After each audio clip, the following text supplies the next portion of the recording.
Bonjour les amis, cela ne nous rajeunit pas.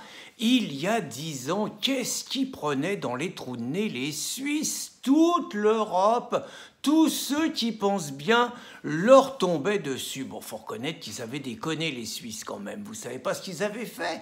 D'abord, ils avaient fait un référendum, ce qu'on appelle une votation citoyenne à l'initiative de l'UDC. Ça s'appelle l'Union du Centre, mais ils sont classés à l'extrême droite sur un sujet. Fallait-il interdire les minarets au sommet des mosquées? Non mais attends, d'abord, comment on peut faire un référendum, une votation sur un sujet pareil? Il faut reconnaître que les Suisses, c'est des gens particuliers. Ils votent tout le temps. En une année, ils votent plus que nous dans toute notre vie. Ils appellent ça la démocratie. Ils demandent l'avis au peuple tout le temps. Alors, il y a 3 types de référendums. Il y a des référendums au niveau des communes. Il y a des référendums au niveau des cantons. Ils ont 26 ou 27 cantons. Donc, ils ont des référendums sur les lois dans les cantons. Et ils ont des référendums sur l'ensemble du pays. Ça s'appelle donc une votation citoyenne. Et il faut, pour l'ensemble du pays, 100 000 signatures et après, il faut que le texte du référendum y soit validé par les autorités fédérales. Puis ils sont particuliers, les Suisses, ils ont 4 langues. Alors moi qui suis plutôt de tendance centralisateur, jacobin, moi c'est une langue république une et indivisible. Eux, ils ont 4 langues, ils ont le français, ils ont l'allemand, ils ont l'italien, ils ont même une 4e langue, le romanche.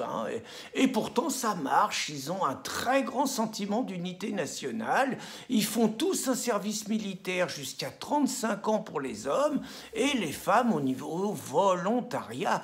Donc, ils ont les flingues à la maison. Mais heureusement, la gauche, elle a quand même fait attention, elle a demandé à ce que les cartouches soient dans les casernes. Faut pas exagérer quand même, c'est trop dangereux, les militaires avec des armes et des balles, oula, on ne sait pas comment ça peut finir.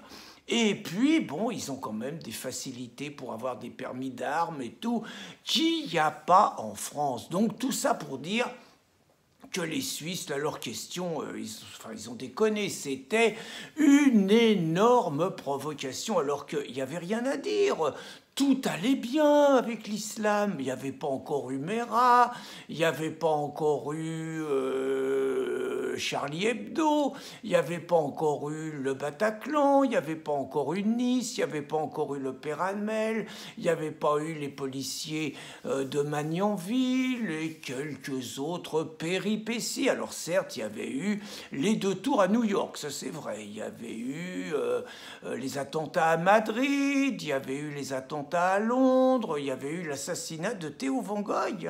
Theo van Gogh, le neveu du grand Van Gogh, bon, il multipliait les provocations, il faisait des pièces et tout, bon, un peu provocatrices. Il y a un musulman, par ailleurs né en Hollande, qui l'a tué dans la rue. Alors c'est vrai. Bon, c'était des épisodes, une minorité de radicaux. Et puis, bon, moi, je ne m'étais pas méfié au départ, parce que celui qui menait cette initiative de l'UDC, un gars, il s'appelait Oscar Fressinger. Moi, la première fois que je l'ai vu, je me suis dit, bon, c'est un gauchiste, quoi. C'est-à-dire un mec enseignant, d'abord. Donc, pour moi, un enseignant, c'est un mec de gauche. Il avait une grande queue de cheval et tout. Bon, il se marrait tout le temps. C'est un poète, un mec qui écrit des livres, un mec qui écrit des chansons. Moi, je ne l'ai pas vu venir. Par contre, quand je l'ai entendu, oula, j'ai compris qu'il se méfiait quand même de l'islam, qu'il se méfiait des minarets, et j'ai compris que derrière la question des minarets, c'était un référendum contre l'islam qu'ils avaient demandé aux Suisses.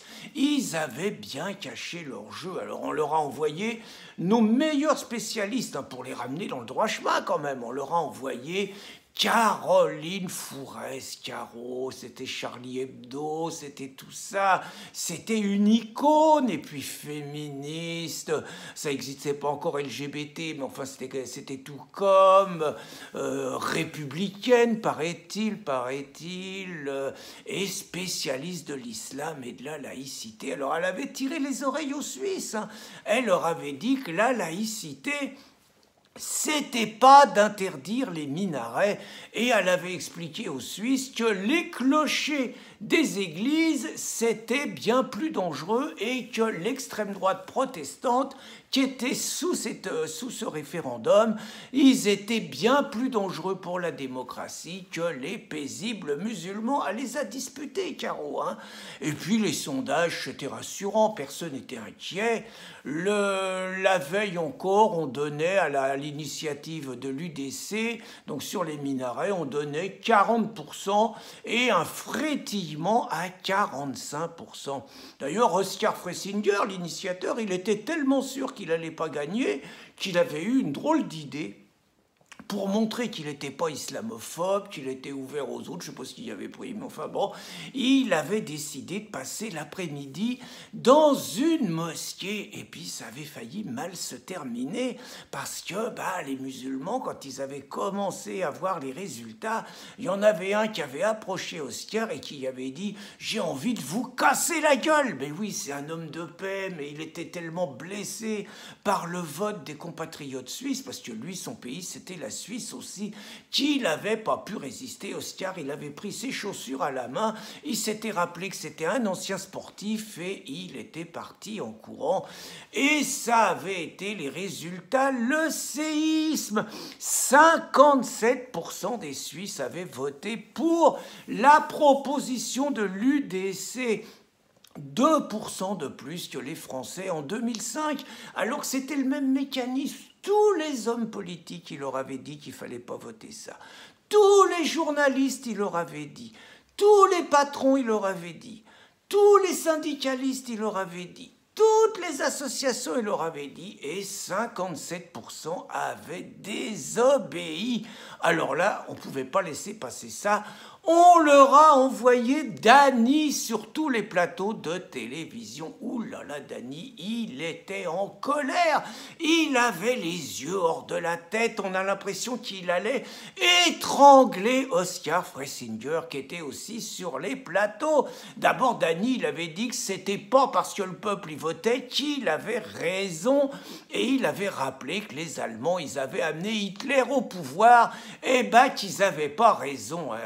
Dany, lui, il est pour la démocratie quand le peuple y vote quand il veut. Et puis, il a dit que les Suisses y devaient s'excuser auprès des musulmans pour la blessure qu'il leur avait infligée. Il était tellement en colère, Dany, qu'il avait dit aussi qu'il encourageait les Saoudiens et tous les pays du Golfe à retirer leur argent. Et il avait dit qu'il fallait que les Suisses y recommencent à voter jusqu'à ce qu'ils arrêtent leurs conneries. Et il avait donné un argument devant Oskar Freisinger. Il avait dit que les enfants suisses, ils devraient avoir honte de leurs parents. Et Oskar, qui n'avait pas la langue dans sa poche, il avait dit à Dany qu'effectivement, Dany, il aimait les petits-enfants et que c'était peut-être un sujet sur lequel il ne devrait pas trop la ramener. Il se permettait tout, Oskar. Donc finalement, ça avait été une catastrophe parce que on avait stigmatisé les disciples de la religion d'amour, de tolérance et de paix.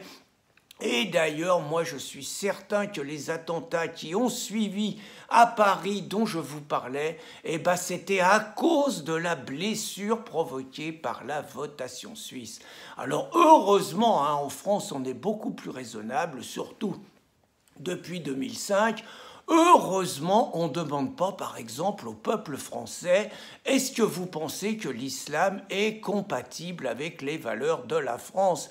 Parce que je le crains, je suis sûr que, mis à part les musulmans qui sont devenus français, qui sont des Français comme tout le monde et qui ont le droit de vote comme tout le monde, mis à part les islamo-gauchistes, je suis à peu près certain que 75% des Français voteraient comme ont voté les Suisses et ça serait une catastrophe. Donc heureusement, surtout en France, qu'on ne demande pas l'avis du peuple. Bonne journée les amis.